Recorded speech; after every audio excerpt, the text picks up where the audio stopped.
महंगा टमाटर वाला की सफल था। एक छोटे से गांव में एक किसान रहता था जिसका नाम रामू था।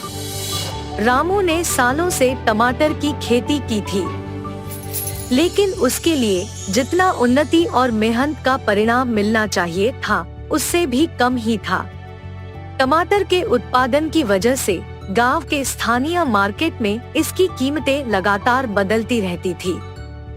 धीरे धीरे लोग टमाटर की खेती करने से नाराज हो गए और रामू को बोलने लगे कि वह इसे छोड़ दे और कोई और उपयुक्त फसल उगाए।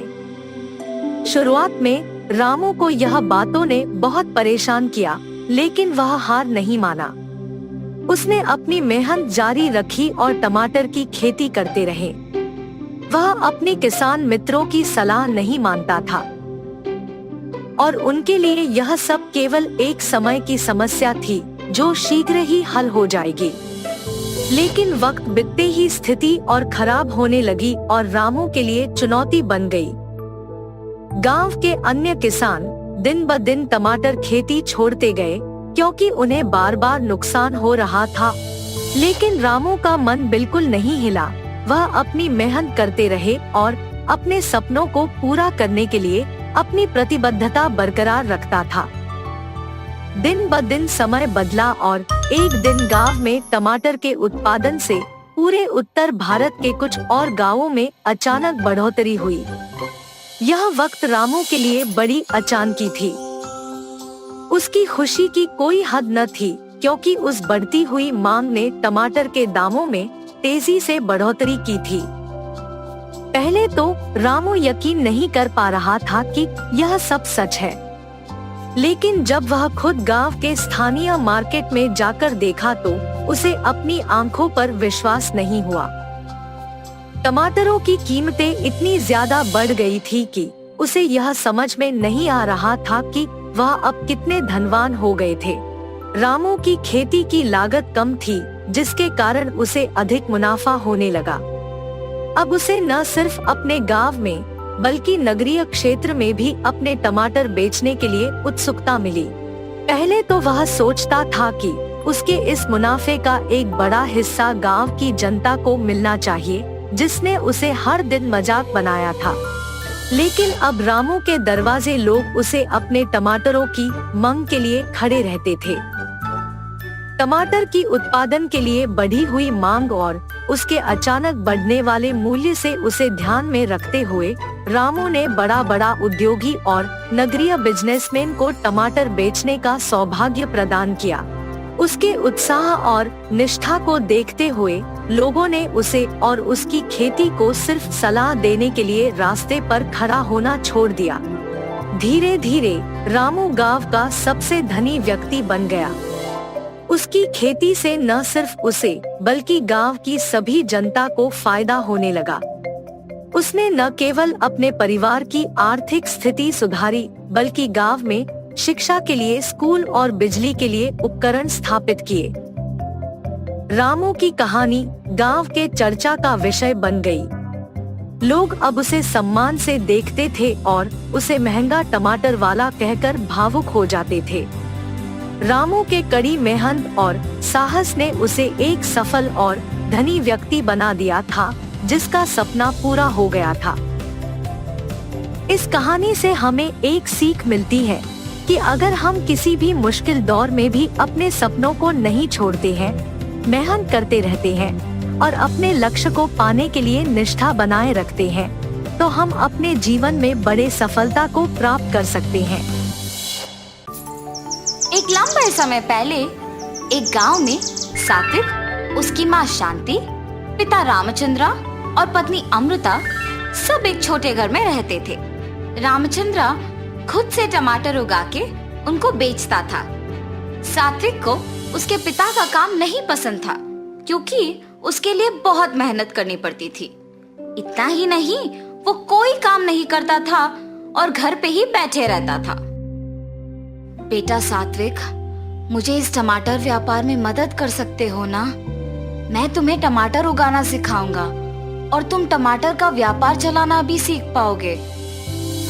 उतना मेहनत लगा के काम कौन करेगा? मुझे आपका उस टमाटर का व्यापार करना ही नहीं पसंद और आप मुझे उसी व्यापार को चलाना सीखने के लिए कह रहे हो। अकेले मैं इतना काम नहीं कर पा रहा हूँ बेटा। मेरे साथ काम करोगे तो मेरा भी मदद हो जाएगा और व्यापार भी सीख पाओगे तुम। इसीलिए मैंने ऐसे पूछा था बेटा। पिताजी, इसके बाद मुझे कभी भी आपके साथ काम करने के लिए मत बुलाइए। मुझे वो व्यापार करना बिल्कुल नहीं पसंद। मैं आपका मदद नहीं करूंगा। रामचंद्र उसके बेटे की बातें सुन के दुख होता है, लेकिन उसके बेटे को दुखी ना करने के इरादे से सारे काम वो अकेले करके टमाटर का व्यापार चलाता था। कुछ साल बाद रामचंद्र का सेहत बिगड़ने की वजह से वो कोई काम नहीं कर पाता है। उससे सभी दुखी होते हैं। अब शायद सभी मुझे पिताजी की जगह लेकर काम करने के लिए कहेंगे। उससे पहले ही मुझे इस घर से बाहर जाना चाहिए। लेकिन अगर मैं बाहर चला गया तो मुझे कोई ना कोई काम तो करना ही पड़ेगा। ऐसे सोच में पड़ जाता है। बेटा सात्विक, तुम्हें आज से तुम्हारे पिताजी का जगह लेना होगा और उनका काम करना पड़ेगा, तभी हम खुशी से जी पाएंगे बेटा। हाँ ठीक है माँ, सिर्फ आप ही के लिए मैं सब करूँगा, वरना ये सब करना तो मुझे पसंद भी नहीं है। बेटा, तुम्हारे पिता पौधों पे अच्छा उर्वरक का इस्तेमाल करते थे। तुम भी उनके ही तरह टमाटर उगा के बेचो। ठीक है माँ। ऐसे कहकर टमाटर पौधों के पास जाता है। ये टमाटर पौधे तो ठीक ही लग रहे हैं, इनके लिए उर्वरक की कोई जरूरत नहीं है, सिर्फ इन्हें बेचना काफी है। ऐसे फैसला करके एक बंडी में सारे टमाटर बेचने लेके जाता है। टमाटर, ताजा ताजा टमाटर, ऐसे जोर जोर से चिल्लाते हुए बंडी को ढकेलता है। इतने में एक औरत उसके पास आती है। 1 किलो टमाटर कितने हैं बाबू? 25 रुपए जी। अच्छा, 2 किलो लूंगी, 40 में दे दोगे? अगर आपको लेना है तो 25 में लीजिए, वरना नहीं, मैं किसी और को बेच दूंगा। ऐसे गुस्से में कहता है। तब वो औरत कहती है, या तो मेरे पूछे हुए दाम पे दो वरना नहीं दो, लेकिन गुस्सा क्यों कर रहे हो तुम? ये कह के वो औरत बिना टमाटर खरीदे वहाँ से चले जाती है। उस दिन उससे कोई भी टमाटर नहीं खरीदता है और वो सारे टमाटरों के साथ घर लौटता है। व्यापार अच्छा चला है बेटा। कोई भी आज मुझसे टमाटर नहीं खरीदा माँ। ऐसे अपनी माँ को सब बताता है। इस गुस्से के साथ व्यापार नहीं कर पाओगे बेटा। अगर तुम अपना व्यवहार बदलोगे तो ही लोग तुमसे टमाटर खरीदेंगे। ठीक है माँ। ऐसे कहता है, मगर वो उसका व्यवहार नहीं बदलता है और ऐसे ही टमाटर बेचता है। इसके कारण कोई भी उससे टमाटर नहीं खरीदते थे और वो सारे टमाटर घर वापस लाता था। हर रोज टमाटर बेचे बिना वापस घर लाने पर उसकी माँ भी उसे कुछ नहीं कहती थी और पके हुए टमाटरों से अचार बना के बेचना शुरू करती है। उनका बनाया हुआ अचार स्वादिष्ट रहने पर बहुत लोग उनसे ये अचार खरीदते थे। कुछ ही दिनों में टमाटर के पौधों का ठीक से ख्याल न रखने पर वो कम मात्रा में उगते थे और उगे हुए वो थोड़े टमाटर भी शांति को अचार बनाने में ही खत्म हो जाते थे। अगर मैं उसी दिन पिताजी का बात मान लेता तो आज माँ को ऐसे मेहनत करने की जरूरत नहीं पड़ती और वो इतनी उम्र में ना सिर्फ अचार बना रही है मगर उसे बेच भी रही है। मैं तो उनसे उम्र में भी छोटा हूँ और उनसे ज्यादा काम भी कर सकता हूँ और मुझे यहाँ सिर्फ टमाटर को बेचना ही इतना मुश्किल लग रहा है। क्यों?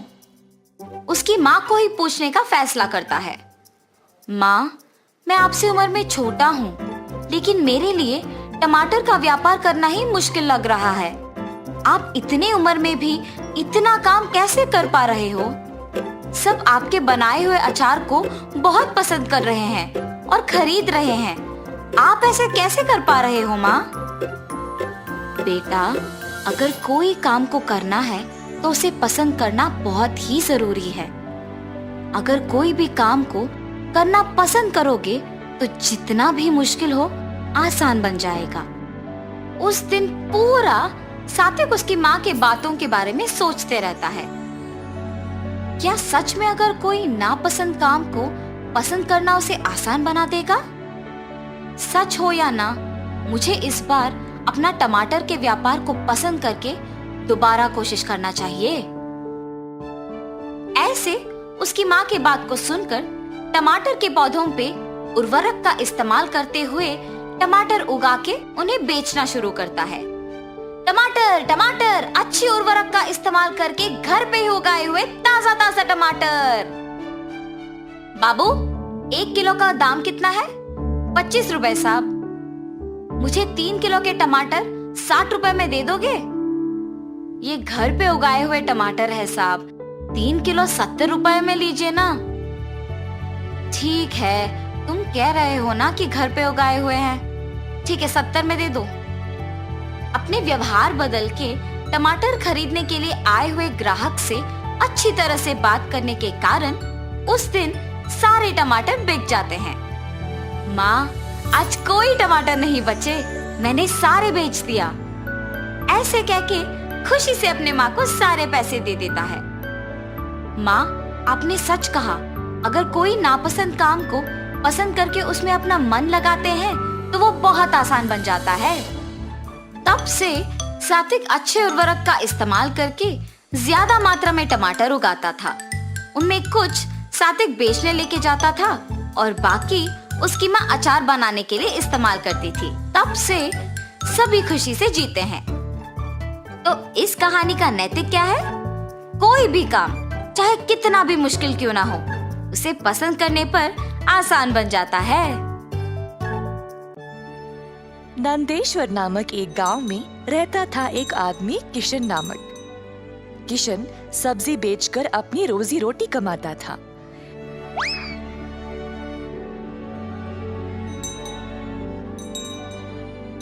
किशन अकेला था तो उसी को खेत जाकर किसानों से सब्जी लाना पड़ता था।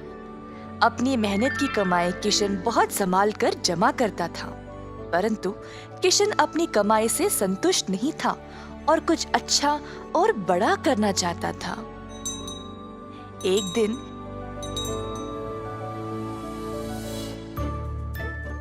किशन सब्जी बेच रहा था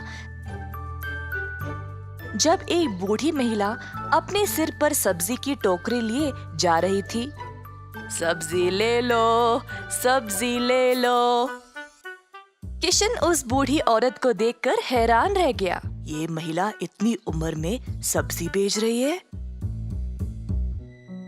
किशन के सब्जी बेचने से पहले ही बूढ़ी महिला ने घर घर जाकर सब बेच दिया। जब तक किशन पहुंचा, किसी को भी और सब्जी की जरूरत नहीं थी।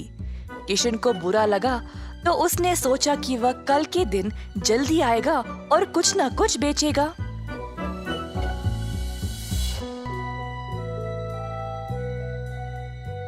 परंतु अगले दिन भी वही हुआ। कुछ दिन बीत गए और किशन जानना चाहता था कि यह बूढ़ी महिला इतनी जल्दी सब्जी कैसे बेच रही थी, तो वह उसका पीछा करने लगा। बूढ़ी महिला को पता चल गया और फिर उसने मुड़कर किशन से पूछा, बेटा, तुम मेरा पीछा क्यों कर रहे हो? क्या जानना चाहते हो? आओ पूछो मुझे। मुझे माफ करिएगा, पर मैं हैरान हूँ ये देखकर कि आप सब्जी हर रोज इतना जल्दी जल्दी कैसे बेच रही है। कुछ दिनों से मैं कुछ भी नहीं बेच पाया और मुझे पता नहीं मैं क्या करूं। मैं तो कई सालों से सब्जी बेच रही हूँ बेटा, और मैं इस काम से कभी नहीं थकती हूँ। तो बेटा, तुम रोज क्या करते हो? मैं किसानों के पास से सब्जी लेता हूँ और फिर गांव में आकर बेचता हूँ। जो भी कमाई है उससे अपना गुजारा करता हूँ। अब आपकी वजह से कई दिनों से मैंने कुछ भी नहीं कमाया। किसानों से सब्जी क्यों लेते हो? खुद की सब्जी क्यों नहीं उगाते? मुझे मदद के लिए कोई नहीं है। मैं एक छोटी सी झोंपड़ी में रहता हूँ और मेरे पास कोई जमीन भी नहीं है खेती बाड़ी करने के लिए। तुम्हें कोई बड़ी जमीन की जरूरत नहीं है। अपने घर के इर्द गिर्द जितनी भी जगह है उसमें ही तुम सब्जी उगाना शुरू करो। मुझे ये बोलने के लिए बहुत शुक्रिया अम्मा। अब केवल उगाना ही नहीं, अच्छे उर्वरक का उपयोग भी करना, तब तुम्हारी फसल अच्छी होगी। किसान सीधा घर गया और अपने घर के चारों ओर बीज बोने लगा। उसने थोड़ी सी भी जगह जाया होने नहीं दी। उसने जड़ खाने वाले सब्जियां, झाड़ियां, लताओं को बोया। कुछ हफ्तों बाद उसके सब्जियां अच्छे से उगने लगे। किशन ने उनको उखाड़ा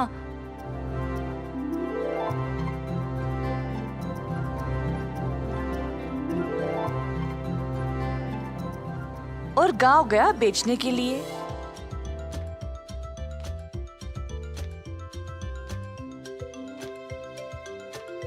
दिन पे दिन किशन को और सब्जी उगने लगी।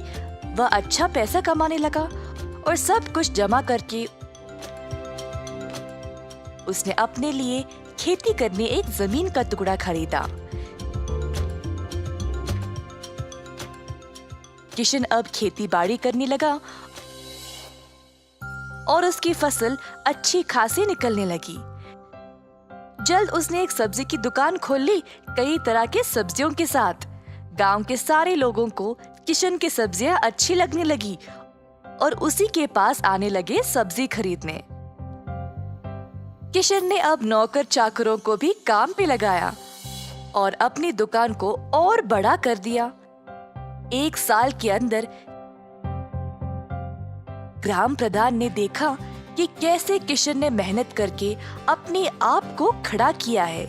उनको किशन बहुत पसंद आया और अपनी बेटी का हाथ किशन को विवाह में दे दिया।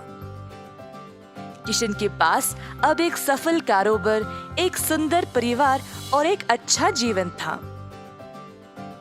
अतः थोड़ी सी बुद्धि और मेहनत से उसका सपना पूरा हो गया।